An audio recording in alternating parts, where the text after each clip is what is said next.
Warm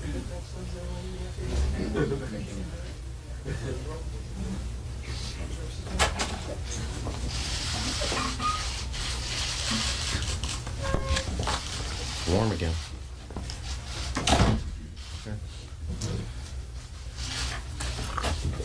Today, you know, the Department of Justice announced a special investigation into Chicago's police department.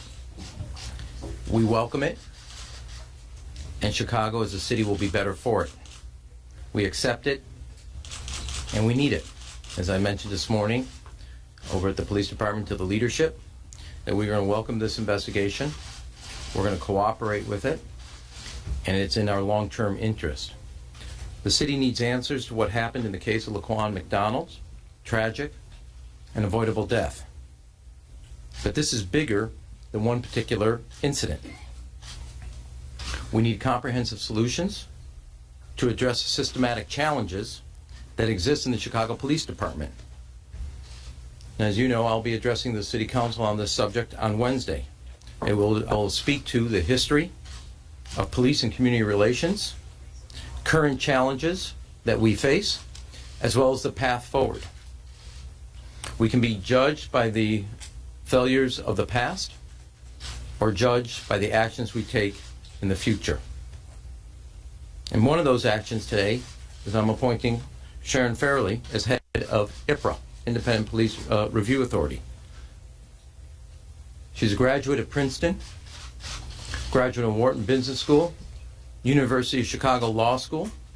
She's experienced in the private sector. She also has experience in the public sector, both at the U.S. Attorney's Office with Patrick Fitzgerald and also with Joe Ferguson in the Inspector General's office. She brings a wealth of educational experience as well as professional and private sector experience to reinvigorate an essential oversight body that we as a city rely on as it relates to oversight and accountability in the police department and the officers that make up the police department. As I said to Sharon over the weekend, and as we discuss what does success look like in the end of the day. And then when it comes to IPRA and the decisions, we need a body that not only can make those decisions, do it in a way that when they make a decision, that even when the public disagrees with it, they don't question the integrity of the work that IPRA is doing. And so this is a time and a place for new energy, new leadership, and a reinvigorated entity that has oversight to the actions of individual officers in the police department. Now, in the last week, we not only have announced the expansion of our body cameras for our police officers to about a third of the districts throughout the city of Chicago, a tougher policy as it relates to dash cam and audio and enforcement of that and accountability of that area, and a task force made up of distinguished individuals to help us think through oversight, accountability, disciplinary action, early interdiction, and policies associated with transparency and giving the information to the public they need. Each of those are part of a set of policies and personnel changes that are necessary to build the trust that is essential between the police department and community relations. As I said a week ago, this is not the end of the problem, but the beginning of a solution. Now, the task force will look at a series of things that have a long history in the city of Chicago, top to bottom. And they will make a set of recommendations that are essential for us to implement, because while the problem has a long history, it will take a lot of work over the years to make not only the policy, the practices, and the personnel changes necessary to reestablish the trust that is also essential for the city of Chicago. We know most officers conduct themselves in a professional and positive way.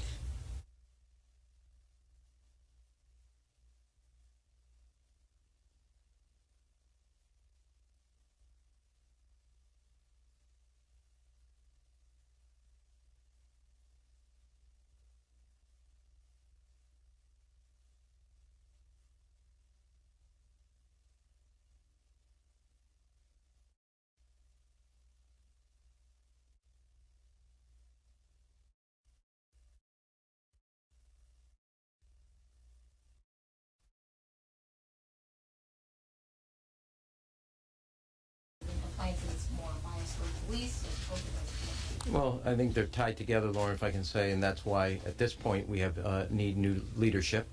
You cite the data that we know. There's been other actions I have taken in the past as it relates to voluntarily bringing the ACLU in to work with the police department, the SAFER report. But it is essential also as it relates to IPRA's role. There's two sides to that coin that Sharon just noted I also spoke to, and both of them deal with trust by the public in the work and the independence that IPRA and the integrity that IPRA brings to its work, and by the police officers as well, that they will have the integrity to be judged by IPRA in that effort. And I think at this juncture, we need new leadership in that case. And you know, the data you spoke to over the 2007, there's been 400 cases, 2 of them resulting in discipline. It defies common sense when you look at those numbers. That's why we have the leadership we have. There are other steps we've taken. Bill? Why do these moves reduce police brutality? Yeah. Well, I think, let me say, these are a part of a series of things. So, but they all go to establishing trust and establishing the principle of accountability. That's what body cams are about, which is why we tried it first in one district, and now we're taking it to 6 additional, which would make it about a third of the police districts in the city of Chicago. Also, while their dash cams have been there for a while, it's clear that we're going to have a policy as it relates to accountability, as it relates to enforcement, to make sure that the sound is also working. IPRA plays a role, as you know, the creation of IPRA, the Independent Police Authority, Review Authority, bill, goes back to an incident in 2007. But it has to make sure that its work is trusted by both parties, the citizens that complain and the police officers that judge on it for the rest of their career and their actions. And I think Sharon brings a wealth of experience to that effort. I would also note that the task force is a part of that effort, giving them the assignment to come back with a comprehensive review as it relates to transparency and getting the information out. How do we interdict early on with an officer that's showing signs of trouble? Seattle has a model policy, and I've asked the board to look at that. Cincinnati has a policy as it relates to transparency. All of these are of a piece in the effort. Now, I believe a number of officers, by and large, officers do a good job every day. As it comes to the officers who don't, we have to have in place a series of things to interdict early, catch them, hold them accountable, and also, when necessary, have a disciplinary policy which is in place and has credibility. And it's not just you strike a point. It is a work in progress also. And while you may make changes in policy, you may make changes in practice, and not may, we will, and may make changes in personnel, it is also the hard work of changing a culture that I think is Sergeant Ben. Mayor Daley had a very similar press conference more than 7 years ago. IPRA was created, and of course, Bill Klein out. Why should the people who are protesting outside your office right now believe this time is different? Well, Ben, the way I see it is there's a series of things, and I would say the way I look at this, you are right that IPRA came about in 2007 from an incident that led to Phil Klein's departure. I don't think it would be wrong when you say that Department of Justice is coming in, and we, as I said, we welcome it, accept it, and need it. It's in our self-interest as a city. We are in an inflection point. The Laquan McDonald situation, yes, you at one level you can say, Ben, and look at it the way you just described it, is another incident. I, as mayor, will tell you it cannot be just another incident, where what we do is take a step, what I would refer to now, why I think IPRA was created, was not considered then a half measure, but none of the measures we have taken have ever measured up to the seriousness, the scope, the scale of the challenge in front of us. To not let Laquan McDonald be the firing or the replacement of the police superintendent, creation of another body. It must be a time in which we not only put in place better policies, the better training that comes with it, an early interdiction policy, a level of transparency that builds trust rather than dissipate it and builds distrust, and stay at the task as long as it takes to know that you once again have that relationship. And I don't think it's one thing. I think not only is it all these things, I think it will take all of us, the work to do it. And I will just say, while I know IPRA was created in '07, was not seen as not a solution to the problem. It is clear to me that when you look at Laquan McDonald and other instances, and they go way back in history and they're current, that none of the things we've done in the past have measured up to the scope, the scale, and the consequences of what needs to be done. And I believe as a city, I believe as a police department, and I believe as your mayor, we are at an inflection point, and we must make a series of decisions that are different, so the outgrowth is not just another oversight body, but a reinvigorated city that has the accountability, the discipline, as well as the transparency in place. Craig?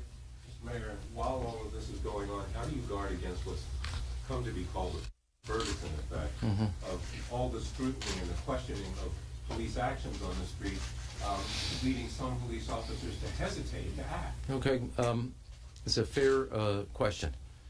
Let me say a couple things that I will be doing and have done.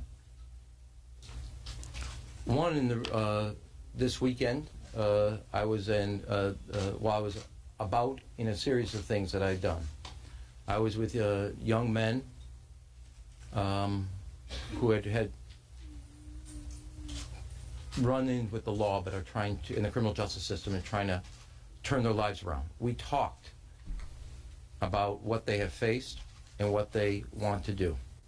I also went to a roll call in the 6th District, the 7th District after that, and then John and I on Sunday also went to the 15th District, although there were officers from 10 and 25 districts as well. One, to answer their questions, and then this morning I spoke also to the leadership. One, I wanted them to hear from me a couple things. I know that they work very hard under very trying circumstances, because my uncle was also a police officer. They do very good work under very trying circumstances to bring a level of safety throughout the city of Chicago, so parents don't have to live in parts of our city, live in fear for their children. It's a lot, safety. And they're appreciative for it. On the other hand, and they have my support. Slightly different, as I said this morning, because of DOJ's decision. I said to the leadership, I want you to know, as your mayor, we welcome the Department of Justice to the city of Chicago. We're going to cooperate with the Department of Justice as it relates to the police department. And you should hear from me, it's in our self-interest. A lot of you exude every day. But when you have an officer who doesn't, that takes all of us down, and you particularly. And we need to be open to making the changes. The other message, just hold on, I did a lot of meetings, so I want to answer in the full effort. And you are right in one of the things I just said, Craig, and one of the reasons I answered it, said at the back end. While this work is going down, I also said to the leadership, and I said to all the officers, people are going to rely on you to provide that public safety. And you need to continue to do that. The most important thing you need to do is do your job well and do it professionally, as you have been trained to do, and I'm not saying just policing, community policing. Okay? Mr. Mayor. And then I'll just go down. I apologize. And then I'll go to this side. I apologize. Two questions about credibility and legitimacy. The document dump late Friday night raised more questions than answers about what has gone on in the McDonald investigation to you and to Superintendent Escalante. For Superintendent Escalante, how could you have approved the Department of Detectives report in March of this year, which cleared Van Dyke of any wrongdoing, cleared the close, found to be consistent with the attack accounts of the witnesses, all the videotape. The videotape consistent. We know now from reading those reports that the officers' accounts were not consistent with the videotape. You were the head of detectives back then. How could you have approved that report? And to Mr. Mayor, that report was approved in March. Less than 30 days later, your administration agreed to pay $5 million to the McDonald family. If Van Dyke was cleared why would you pay $5 million unless you knew something else? I'd like both answers. You want to go first and then I'll go? Sure. So two parts of my answer to that question. Number one, we recognize that there is a problem in the sense that there is no formal review process that goes up the chain of command for a police-involved shooting. So we, as of today, instituted what is going to be a more formalized process that will review each police shooting that will actually come up the chain. So without trying to pass the buck, I understand your question. There actually was never anything for me to sign off on, but we're changing that so that there will be as we move forward. You saw something, you saw the video, you saw the witness reports, you realized they were at odds. Why didn't you do something? That's the second part of my answer. So in that report, there is still a criminal investigation that has to be done, separate from the use of force investigation which is done by the Independent Police Review Authority.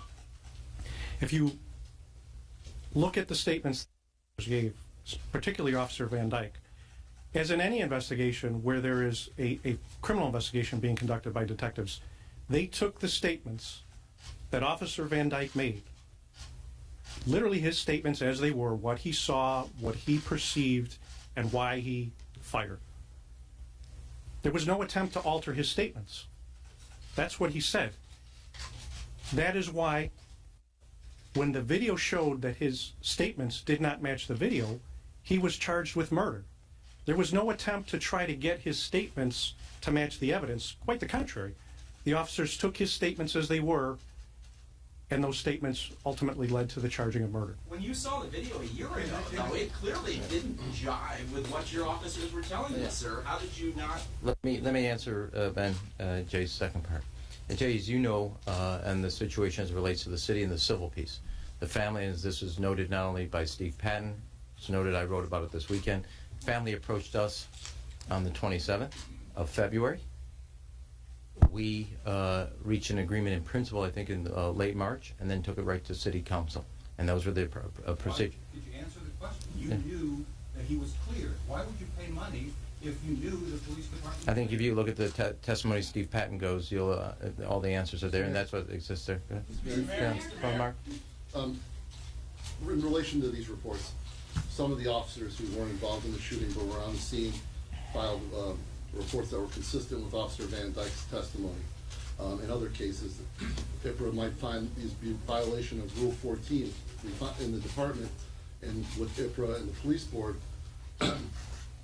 most officers charged with Rule 14 are not fired in Chicago. In other cities, it's lie. If you lie, you die. Do you think that these officers, they're found to be sustained Rule 14, they should be fired, and do you think that there should be a stronger position on lying in the police department for individual officers who aren't involved in shootings? Okay. There are two parts, if I can. In that question, there are two layers, if I can. Let me deal with the first one. As you know, it's I think starting in December of 2014, so about a year ago, the U.S. Attorney here in Chicago has opened an investigation in a civil rights case as it relates to the Laquan McDonald shooting and all evidence, all parties, everything involved in that. As recently as today, the U.S. Attorney's addressed the questions in the sense of that investigation. So I'm not going to prejudge to that particular because it's under an investigation right now. I will say I am as anxious as everybody else for the conclusion of that investigation. As it relates to the general principle of accountability, discipline for officers, there is no doubt that whether you have, John and I have talked about this, Sharon and I have talked about it, one of the things in the SAFER piece, we have three entities. Internal review over at the Police Department, Internal Affairs. You have IPRA, the Independent Police Review Authority, and then you have the Police Board, all trying to accomplish and create a structure of discipline, oversight, a punishment system to hold people accountable when they don't act appropriately. One of the reasons I'm appointing Sharon today is given her background and experience both at the Inspector General's office and then with Patrick Fitzgerald's office and the U.S. Attorney's office that dealt with criminal justice and terrorism, is to reinvigorate and have a level of accountability so officers will be held accountable. Respectfully, that doesn't answer my question. I'm talking about Rule 14, officers who lie, No. people who are told to get their story straight. If IPRA in the past has found officers sustain Rule 14 allegations, the superintendent says fire them, it goes to the police board, and they don't even get suspended. That's part of the problem with You've I'm asking you about that. You've addressed my very concern, which is one of the reasons I've asked this task force to look at the fact you have 3 entities all supposed to be doing something, and it's not happening. That's one of the things that I've charged this task force, that Lori Lightfoot, Sergio Acosta, Joe Ferguson, Randolph Stone, and High is all on, is to look at the fact that you have 3 entities, and if people are not telling the truth but don't believe they believe there's a permissive culture that enables that, rather than hold them accountable, we have a problem because people won't trust it. That's exactly one of the reasons I've asked the task force to go to work. What do you say to those people in Chicago who are now questioning your leadership and your accountability and your credibility? No. Well, look. What do you say to people who think you're part of the problem, Mr. Mayor? One of the things that I have to do is I'm taking responsibility for what happened, and I take responsibility for fixing it in this action. And part of every level of government and service is thinking not only about the future of the city of Chicago, doing the things necessary and making sure that you're held accountable for the results. And so I will be judged by that, as I was for the last 4 years and for the next 4 years, to make sure I do what's necessary and important for the city's future. Fran? Mayor, Mr. Mayor. if you want to I'm sorry. establish credibility and trust, why not fire the officers who falsified their reports? Why not fire the Kochman cops who you've been waiting years to take action against? Why not do something? Well, it's funny for you to well, you're asking on a day in which I'm brought in. One is we have a new superintendent. We have a new head of IPRA.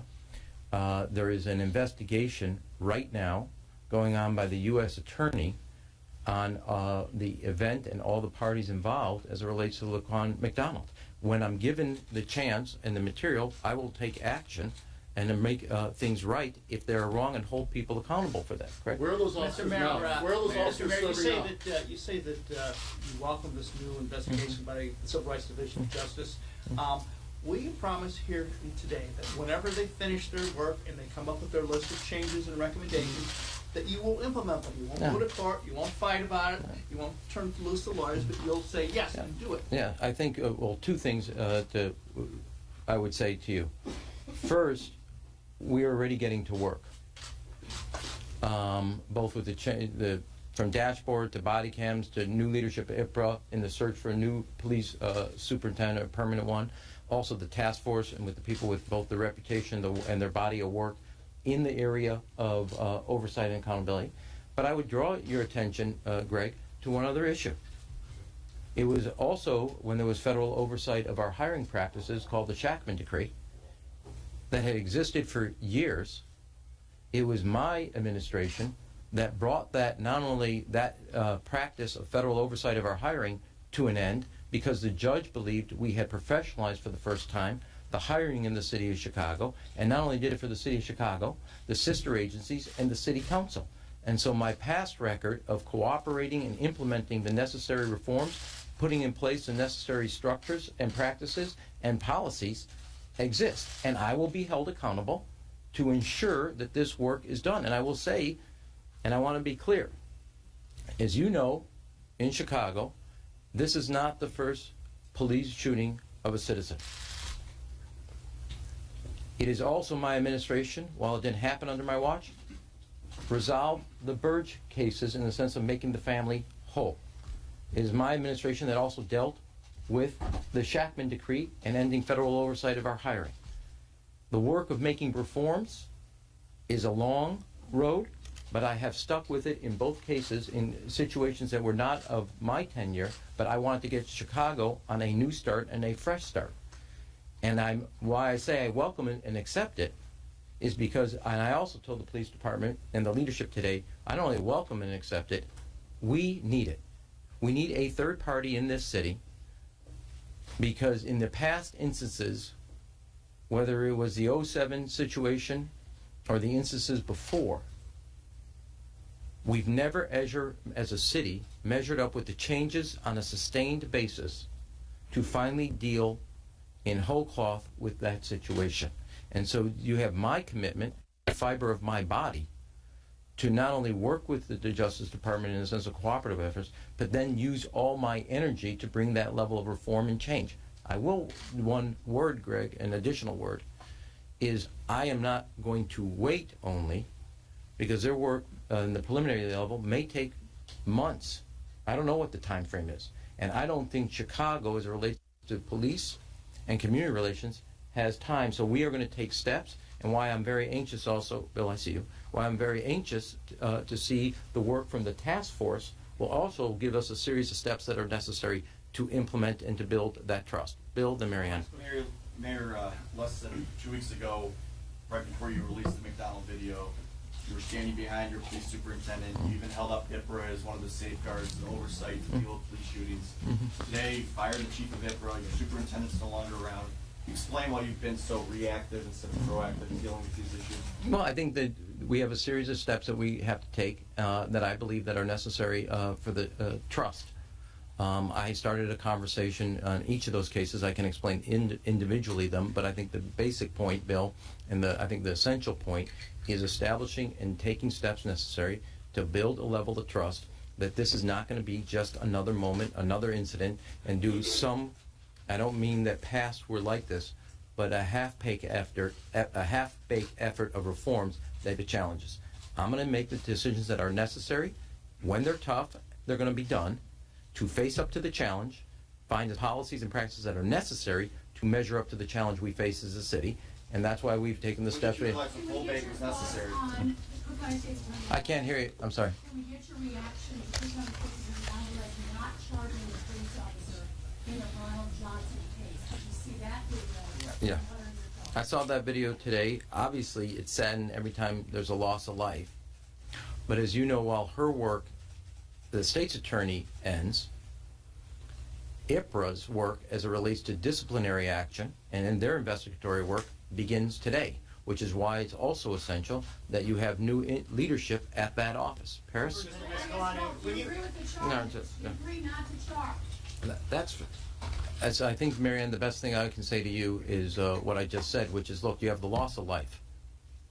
Anytime that happens, you have to take a step back.